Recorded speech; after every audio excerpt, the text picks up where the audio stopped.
गया कल समाजवादी पार्टी से नेता विरोधी दल है राम गोविंद चौधरी, उन्होंने पत्र लिखा और कहा कि आपने सामाजिक न्याय के लिए काफी बहुत संघर्ष किया, जिसकी वजह से आपका जो इस्तीफा है वो एक्सेप्ट नहीं किया जाना चाहिए। अखिलेश यादव से कहा, हालांकि जब कल अखिलेश यादव से भी मैनपुरी में सवाल को पूछा गया तो उन्होंने इसका जवाब ये दिया कि हम उनसे बैठ के बात कर लेंगे।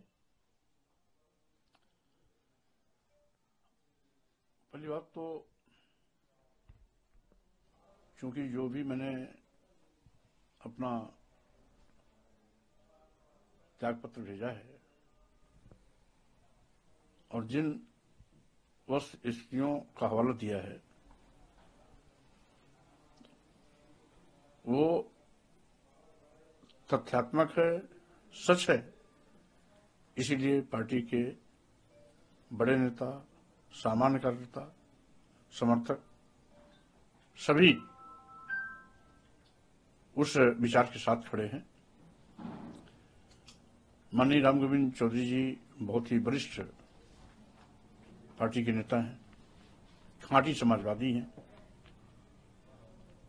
उनको एक बहुत लंबा संसदीय अनुभव भी है। कई बार विधायक, कई बार कैबिनेट में मंत्री, नेता विरोधी दल भी विधानसभा उत्तर प्रदेश में रहे हैं। तो वो बेहतर तरीके से मेरी पीड़ा को समझते हैं और इसीलिए उन्होंने माननीय राष्ट्रीय अध्यक्ष जी को पत्र भेज करके पार्टी हित में जो उचित राय था दिया है। इसमें कोई दो राय नहीं कि पार्टी में कुछ स्वयंभू बड़े नेता हैं जो अपने को पार्टी का आला कमान मान के चलते हैं। उनकी जुबान पर कोई लगाम नहीं है किसी को कुछ भी कह देना, कार्यकर्ताओं को अपमानित कर देना, मेरे बयान को निजी कह देना। इस तरह के लोग कहीं न कहीं पार्टी का भट्ठा बैठा रहे हैं, पार्टी का निर्धार के साथ खिलवाड़ कर रहे हैं और इसीलिए उन सारी बातों को मैंने मौखिक रूप से भी और पत्र के माध्यम से भी राष्ट्रीय अध्यक्ष जी को अवगत कराना उचित समझा और इसीलिए उस पत्र को मैंने भेजा, जैसे कि समय रहते राष्ट्रीय अध्यक्ष जी को भी सारी पार्टी में चल रही गतिविधियों की जानकारी हो जाए। पत्र लिखने के बाद और अगर उसके बावजूद भी अगर इस तरह का आगे रहा तो फिर आपका क्या स्टैंड रहेगा समाजवादी पार्टी में? क्योंकि देखिए, मैंने कभी भी सम्मान और स्वाभिमान से समझौता नहीं किया। मैं जब पूरे देश के दलितों, आदिवासियों, पिछड़ों, गरीबों, मजलूमों, अल्पसंख्यक समाज के लोगों के सम्मान के लिए किसी भी पहाड़ से टकरा जाता हूं तो स्वाभाविक रूप से यदि कुछ लोग पार्टी में रह के पार्टी के साथ विश्वासघात कर रहे हैं, किसी और पार्टी के दलाल बनकर के समाजवादी पार्टी को कमजोर कर रहे हैं, तो उनको भी हम चुनौती दे सकते हैं और समय रहते पार्टी के प्रमुख को मैं अवगत भी करा रहा हूं, सावधान भी कर रहा हूं और जो लोग अनाप शनाप बयानबाजी के माध्यम से पार्टी को कमजोर करने की लगातार साजिश में लगे हैं, उनसे सावधान रहने के लिए भी इंगित कर रहा हूं। तो कुल मिलाकर के अब फैसला राष्ट्रीय अध्यक्ष जी को करना है। हमने तो जो मेरी भावनाएं थी, कुछ लोगों की टिप्पणियों से जो मुझे पीड़ा थी, पत्र में विधिवत उल्लेख करके मैंने उसको भेज दिया है। अब आगे का फैसला राष्ट्रीय अध्यक्ष करना है। केवल राम गोविंद उसके बाद इस तरह की जो भाषा है वो आपके लिए दुरुस्त नहीं है? इसमें कोई दो राय नहीं कि जो सामाजिक परिवर्तन की लड़ाई में जिनका योगदान है वो सामाजिक परिवर्तन की लड़ाई का मतलब समझते हैं और सामाजिक परिवर्तन की लड़ाई है क्या,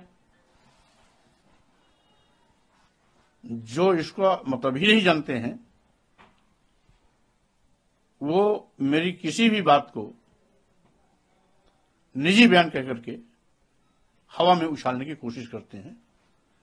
ऐसे शेख चिल्ली बखाड़ने वाले लोगों को मेरी हिदायत है कि कम से कम जिस पार्टी में है उस पार्टी के विरुद्ध महत्वपूर्ण पद पर बैठकर साजिश का हिस्सा नहीं बनना चाहिए। आपको पार्टी का जनाधार बढ़ाने के लिए काम करना चाहिए। अगर जनाधार नहीं बढ़ा सकते हैं तो चुप रहना चाहिए। अनाप शनाप बयानबाजी करके पार्टी की वो लोग जो लगातार पार्टी को आगे बढ़ाने में लगे हुए हैं उनको हतोत्साहित नहीं करना चाहिए। उनका हौसला तोड़ने के लिए ऊंची बातें नहीं करनी चाहिए, ऊंची हरकतों से बचना चाहिए। कुछ ऐसे लोग हैं जो पार्टी में एक वोट तो अपना नहीं जोड़ सकते हैं, लेकिन पार्टी उनको आजीवन सजा के रखती है। फिर भी वो कभी भी दलितों, आदिवासियों, पिछड़ों के सम्मान में पार्लियामेंट में बोलते नजर नहीं आते हैं। तो ऐसे लोग जो जिनको पार्टी सब कुछ दे रही है वो पार्टी को क्या दे रहे हैं, तो उनको अपने दामन में झांक के देखना चाहिए। वो कहां है, पार्टी में उनका योगदान क्या है और किस हैसियत से वो मुझको ये कह सकते हैं कि मौर्य जी का निजी बयान है। स्वाभाविक रूप से ऐसे लोग पार्टी के हितैषी नहीं। पीडीए कैंडिडेट कहने वाले लोग बड़बोलेपन के नाते जो भी बोल देते हैं उनका क्या बिगड़ेगा? बिगड़ेगा तो राष्ट्रीय अध्यक्ष जी का, बिगड़ेगा समाजवादी पार्टी का। वो तो हमेशा चुन के जाएंगे ही जाएंगे। इसीलिए मैं कहना चाहता हूं कि पार्टी में इतने महत्वपूर्ण पद पर बैठकर पार्टी कैसे आगे बढ़े, पार्टी में लोग कैसे जुड़े, इस प्रयास को करने के बजाय पार्टी को तोड़ने के लिए कुछ न कुछ अनाप शनाप बयानबाजी देकर अपनी जो ऊंची हरकतों का परिचय देते हैं उससे उनको बचना चाहिए। एक और सवाल इसी से जुड़ा हुआ लगता है कि उनके हट जाने से भी एक जो नंबर ऑफ वोट्स एक चाहिए होते हैं राज्यसभा में वो भी कम हो जाएंगे, जिसको देखते हुए बीजेपी ने भी कैंडिडेट फाइल कर दिया। बहरहाल चूंकि पल्लवी जी बहुत जिम्मेदार और समझदार विधायक हैं, नेता हैं, इसलिए अभी वो राष्ट्रीय अध्यक्ष जी से स्वाभाविक रूप से कोई न कोई वार्ता होगी। हाँ, इतना जरूर है कि प्रोफेसर साहब को जल्दबाजी में इस तरह के तंज नहीं कसना चाहिए था। इसको राष्ट्रीय अध्यक्ष जी पर ऊपर छोड़ देना चाहिए था। राष्ट्रीय अध्यक्ष जी अपने तौर तरीके से उस बात को हैंडल करते। नहीं, जो अभी राज्यसभा सांसद जो नाम भेजे गए उनसे आपको क्या लगता है कि पीडीए जो समाजवादी पार्टी नहीं, देखिए उस पर तो मैंने कल भी कह दिया, क्योंकि सीमित पद होते हैं।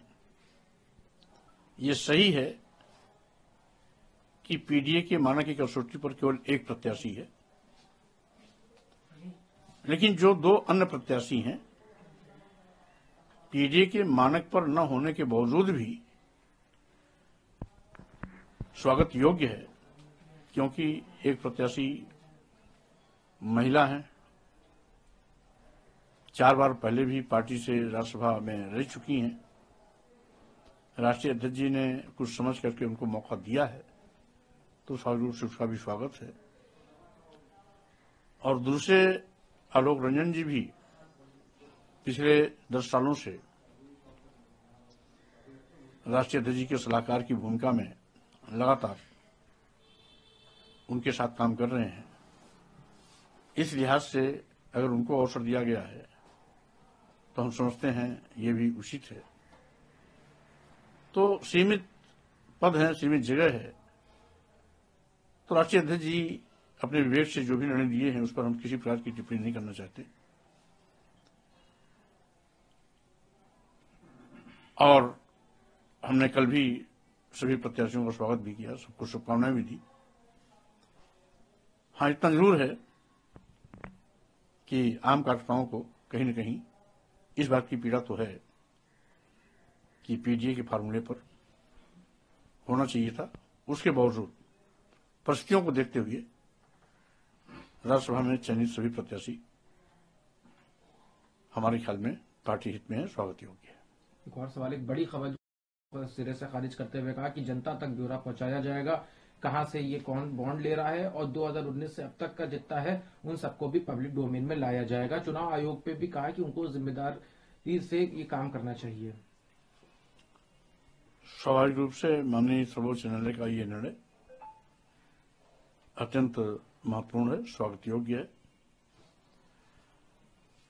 और इलेक्टोरल बॉन्ड के माध्यम से सत्ता पक्ष ही लाभान्वित होती थी, विपक्ष का उसको कोई लाभ नहीं मिलता था। एक तरफा इलेक्टोरल बॉन्ड के माध्यम से सत्ता पक्ष इसका दुरुपयोग कर रही थी।